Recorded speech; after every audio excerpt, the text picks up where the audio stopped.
वेदों में 18 युद्ध कलाओं के विषयों पर मौलिक ज्ञान अर्जित है। प्राचीन वैदिक काल में आज के सभी तरह के आधुनिक अस्त्र शस्त्र थे। इसका उल्लेख वेदों में मिलता है। उस काल की तकनीक आज के काल से भिन्न थी, लेकिन अस्त्रों की मारक क्षमता उतनी ही थी जितनी की आज के काल के अस्त्रों की है। हालांकि ये किस तकनीक से संचालित होते थे यह शोध का विषय हो सकता है, लेकिन यह तो तय था कि वे सभी दिव्यास्त्र मंत्रों की शक्ति से ही संचालित होते थे। अब सवाल यह उठता है कि कैसे। नमस्कार दोस्तों, आप सभी का वेद विद साइंस नामक चैनल पर स्वागत है। अगर आपने अभी तक हमारे चैनल को सब्सक्राइब नहीं किया है तो देर किस बात की, चैनल को अवश्य सब्सक्राइब करें और बेल आइकन को जरूर दबाएं ताकि ऐसी ही खास लेटेस्ट अपडेटेड वीडियोस आपको जानने और सुनने को मिलती रहे। दो प्रकार के संहारक होते हैं, अस्त्र और शस्त्र।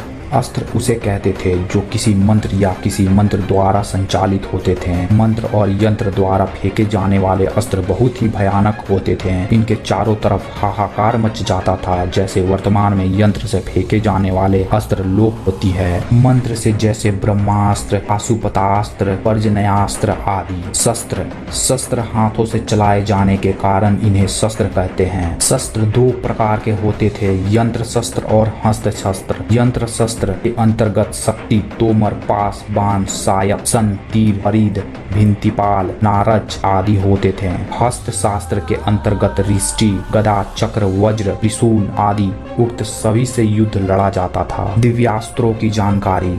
मंत्र द्वारा संचालित अस्त्रों को दिव्यास्त्र कहा जाता है। प्राचीन काल में दिव्यास्त्र चलाने की विद्या कुछ खास लोगों को ही सिखाई जाती थी। कर्ण ने ब्रह्मास्त्र चलाने के लिए भगवान परशुराम से शिक्षा ली थी। इस तरह द्रोणाचार्य ने कौरवों सहित 5 पांडवों को शिक्षा दी थी। अस्त्रों के प्रमुख प्रकार, पहला दिव्यास्त्र और दूसरा यांत्रिकास्त्र। पहला दिव्यास्त्र, वे अस्त्र जो मंत्रों से चलाए जाते थे उन्हें दिव्यास्त्र कहते हैं। प्रत्येक अस्त्र पर भिन्न भिन्न देव या देवी का अधिकार होता है और मंत्र तंत्र द्वारा उसका संचालन होता है। वस्तुतः इन्हें दिव्य तथा मंत्रिक अस्त्र कहते हैं। दिव्यास्त्रों के नाम, पहला अग्न्यास्त्र, वैवाव, नग, गरुड़, नारायणास्त्र, सुपत, ब्रह्माशीरा। इसके अलावा कुछ ऐसे भयानक अस्त्र थे जो यंत्र या तंत्र से संचालित होते थे। दिव्यास्त्रों का प्रभाव, कहते हैं कि अग्न्यास्त्र से आसमान से अग्नि बरसती है, पर्जन्य से भारी बारिश, इसी तरह वैव से आंधी और तूफान शुरू हो जाते थे। सभी अस्त्र शस्त्रों का प्रभाव इतना घातक था कि संपूर्ण युद्ध स्थल का वातावरण भयावह हो जाता था। इनसे बचना मुश्किल होता था। जो इन अस्त्रों की काट जानता था वही बच सकता था। कैसे दिव्यास्त्रों को साधा जा सकता है, इसके लिए बहुत कठिन तप करना होता है। सर्वप्रथम पर व्रत, उपवास,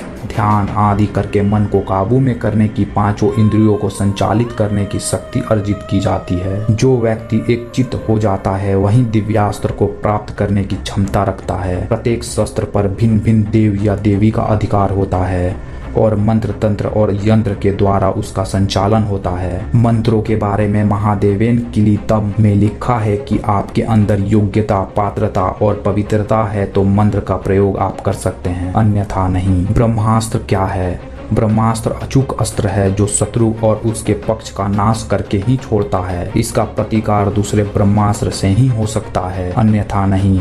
महर्षि दिव्यास लिखते हैं कि जहाँ ब्रह्मास्त्र छोड़ा जाता है वहाँ 12 वर्ष तक पर्जन्य वृष्टि नहीं हो पाती। इसका मतलब यह कि यह परमाणु बम जैसे हैं। रामायण काल में भी परमाणु अस्त्र छोड़ा गया था और महाभारत काल में भी। ब्रह्मास्त्र का प्रयोग महाभारत में अर्जुन और अश्वत्थामा के अलावा कर्ण जानता था, परंतु अपने गुरु भगवान परशुराम के श्राप के कारण कर्ण अपने अंत समय में इसके प्रयोग करने की विद्या भूल गया था। ब्रह्माशीरा, इसकी शक्ति ब्रह्मास्त्र जैसी ही थी। यह एक महाविनाशकारी अस्त्र था। ब्रह्माशीरा का अर्थ होता है ब्रह्मा जी के सिर। इसका प्रयोग महाभारत के युद्ध में भी श्री कृष्ण, गुरु द्रोण और अर्जुन ही जानते थे। अश्वत्थामा भी इसका प्रयोग करना जानता था, लेकिन वह इसको वापस लेना नहीं जानता था। युद्ध के अंत में उसने क्रोधवश यह चला दिया था। जवाब में अर्जुन ने भी अश्वत्थामा पर ब्रह्माशीरा का प्रयोग कर दिया, परंतु बाद में जब ऋषि मुनियों ने अर्जुन एवं अश्वत्थामा को समझाया कि इन दो महाविनाशकारी अस्त्रों के आपस में टकराने से पृथ्वी में प्रलय आ जाएगी, तब अर्जुन ने इसे वापस ले लिया। किंतु अश्वत्थामा ऐसा नहीं कर पाया और उसने इस अस्त्र को अर्जुन की पुत्रवधू उत्तरा के गर्भ की ओर मोड़ दिया। इससे उत्तरा का गर्भ मृत हो गया। भगवान श्री कृष्ण को अश्वत्थामा के इस कृत्य पर बहुत क्रोध आया। उन्होंने अश्वत्थामा 3000 वर्षों बीमारियों के साथ भटकने का श्राप दे दिया। बाद में उन्होंने उत्तरा के गर्भ को फिर से जीवित भी कर दिया। वासवी शक्ति, इसे अमोघ अस्त्र भी कहा जाता है।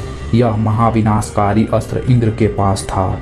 इस अस्त्र की खासियत यह थी कि इसे एक बार ही प्रयोग किया जा सकता था और यह अचूक था। कर्ण को यह अस्त्र इंद्र ने कवच कुंडल के एवज में दिया था। कर्ण इस अस्त्र का प्रयोग अर्जुन पर करना चाहता था, परंतु कर्ण को वासवी शक्ति अस्त्र का प्रयोग न चाहते हुए भी अपने मित्र दुर्योधन के कहने पर अति शक्तिशाली योद्धा घटोत्कच पर करना पड़ा। पाशुपत अस्त्र, महादेव शिव का पाशुपत अस्त्र महाविनाशकारी अस्त्र है। इससे संपूर्ण विश्व का नाश कुछ ही पलों में हो सकता है। इस अस्त्र की खासियत यह है कि इसका प्रयोग केवल दुष्टों के वध के लिए ही किया जाता है, अन्यथा यह अस्त्र पलटकर प्रयोग करने वाले को मार देता है। नारायण अस्त्र, यह अस्त्र भी परमाणु अस्त्र के समान ही महाविनाशकारी है। नारायण अस्त्र से बचने का कोई उपाय नहीं है। यदि इस अस्त्र का प्रयोग एक बार किया जाता है तो संपूर्ण संसार में कोई ऐसी शक्ति नहीं है जो इसे रोक सके। इस अस्त्र को सिर्फ एक ही तरीके से रोका जा सकता है और वह है अपने सभी अस्त्र त्याग कर नम्रता पूर्वक अपने आप को समर्पित कर देना, क्योंकि यदि शत्रु कहीं भी होगा तो नारायण अस्त्र उसे ढूंढकर उसका वध कर ही देता है। केवल उसके सामने खुद को समर्पित कर देना ही इसके प्रभाव से बचने का उपाय है। इस तरह हमने देखा कि दिव्यास्त्र कई तरह के होते हैं, परंतु इन्हें साधने के लिए खुद को तप में तापना पड़ता है। प्रत्येक दिव्यास्त्र को साधने के लिए वेदों में मंत्र दिए गए हैं। वेदों के वे मंत्र यहाँ नहीं दिए जा रहे हैं। यदि आप चाहते हैं कि आप भी दिव्यास्त्रों की शक्ति से संपन्न हो जाएं, तो इसके लिए आपको वेद और उपनिषदों का गहन अध्ययन करना होगा। यजुर्वेद के उपवेद धनुर्वेद में अस्त्र और शस्त्रों के संबंध में विस्तार से बताया गया है। अस्त्र शस्त्रों के बंधन में धनुर्वेद, धनुष, चंद्रोदय और धनुष प्रदीप, इन 3 प्राचीन ग्रंथों का अक्सर जिक्र होता है। अग्नि पुराण में धनुर्वेद के विषय में उल्लेख किया गया है कि उसमें अस्त्रों के प्रमुख 4 भाग बताए गए हैं। पहला अमुक्ता, दूसरा मुक्ता, तीसरा मुक्ता और चौथा मुक्त सन्निवृत्ति। आशा है आपको यह खास जानकारी वीडियो अच्छी लगी हो। वीडियो को लाइक करें, चैनल को सब्सक्राइब करें और ज्यादा से ज्यादा शेयर भी करें। मिलेंगे अगली बार एक नई खास वीडियो के साथ। तब तक के लिए बहुत बहुत धन्यवाद।